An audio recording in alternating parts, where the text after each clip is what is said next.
Alright, what's going on, everybody? It's DAYYY Media coming at you with another video. You know what time it is. It's time to bring on that boxing.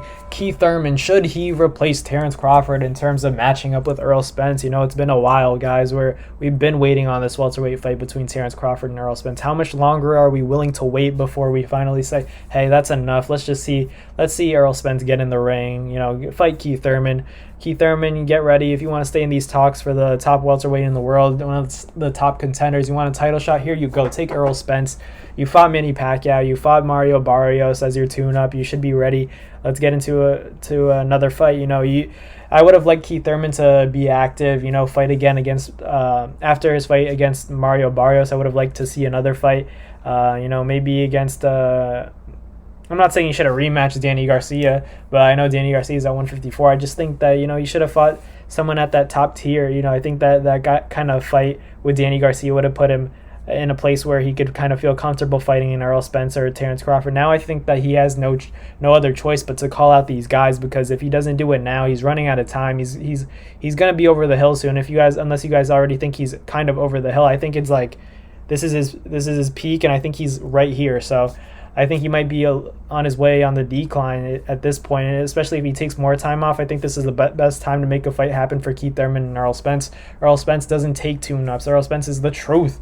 He came off the detached retina and fought your Dennis Ugas, picked up another belt. He wanted the Terrence Crawford fight, but we don't know what's going on. They're saying rematch clause. They're saying Terrence is asking for more money. Errol's not happy with the money he's getting. We're not going to get this fight if at this rate, you know, if we're not going to get it soon. I'd rather see these guys active, just because, you know, like, I want to see Errol Spence get in there. I want to see Thurman get in there. He's still one of the top welterweights, one of my favorite welterweights to watch personally. Just because you lost to a Manny Pacquiao doesn't mean you can't beat a lot of the top guys in the world. Manny Pacquiao is an 8-division world champion, you know, one of the best fighters of all time, right up there with Floyd Mayweather. Not quite at his level, but still he's always in that conversation.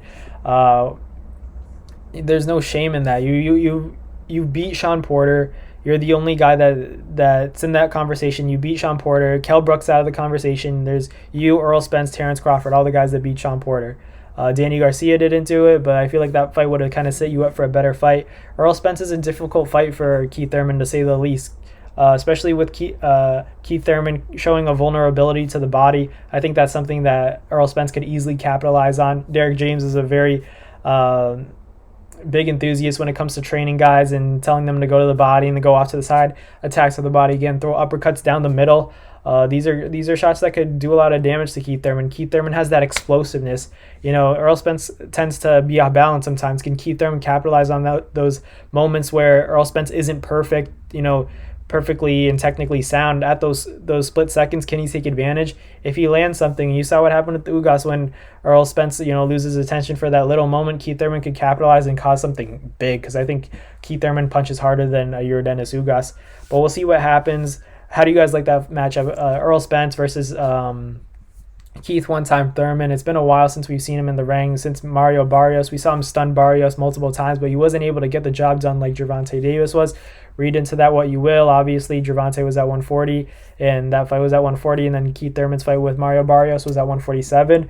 You know, Keith still looked good. It wasn't the best version of him, but I think that, you know, you got to start fighting these guys, or else you're going to lose your name. You know, guys like Jaron Ennis and Virgil Ortiz and Conor Benn, they might make their way, you know, ahead of you and become contenders before you do if you don't make a decision right now. So I think that Thurman would be a really good option for a guy like Errol Spence, especially if we can't get the Terrence Crawford fight into fruition. But let me know in the comments what you guys think about this fight. One-time Thurman and Errol Spence, the truth, the big fish at 147. And that's basically going to wrap it up for this video. Leave a prediction down below. Comment, subscribe, like this video. You know, follow us for more. We're uploading all the latest and hottest boxing content, so stay tuned. Catch you guys later. Peace. Well, that's going to do it for another DAYYY Media video, guys. Hope you guys enjoyed. Thank you guys for the constant love and support. Salute to you guys always. It's been your boy.